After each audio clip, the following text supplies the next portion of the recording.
ኩላሊቴን ይሸጠዋለሁ የምገዛ ሰው እንድታገናኙኝ በእግዚአብሔር ስም እጠይቃቸዋለሁ።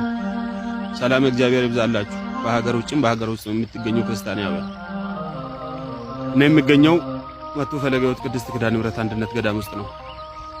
እቺ ገዳም ከተመሰረተች ወዲህ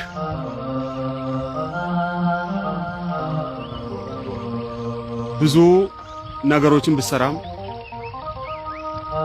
ብዙ ነገሮችን ብታከናውንም እስከ ዛሬ አባቶች የሚኖሩባት አባቶች የሚያርፉባት ቤት በዚህ ክረምት ሊወርቅም ስለደረሰ መሰረተ ልማት የሚባሉ አንድም ነገር ስለሌለ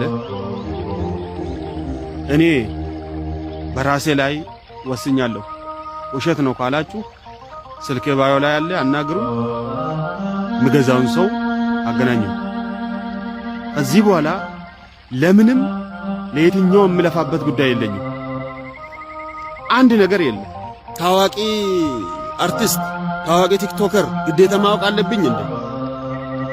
ወይንስ ደግሞ እቺን ገዳም ነቅያት ወይም ደግሞ እስከ መሬቱ አንስቼ ወደ ሰሜን ወይ ወደ ሌላ ቦታ ወደ ሸዋ ሀገር ዘይጄ ማስቀመጥ አለብኝ እንድትረዳ? ሌላም ግር ብሎ እንደ ሌላው ገዳም እንዲያግዛት እንደዛ ማድረግ አለብኝ? እውነቴን ነው የምላችሁ። ኩላሊቴን እሸጠዋለሁ፣ አገናኙ። ምንም ገንዘብም ንብረትም ሌላ ያፈራሁት ሌላ ሀብት የለኝም። ያለኝ ሀብት እቺ ብቻ ናት። በዚህች እንኳን ለዚህች ገዳም አበርክቼ ብሞትም ብኖርም እግዚአብሔር ያውቃል። የሚገዛ ሰው አገናኙኝ። በእግዚአብሔር ስም በእናታችን በቅድስት ኪዳነ ምሕረት ባዛኝቷ ይዣችኋለሁ። አገናኙኝ።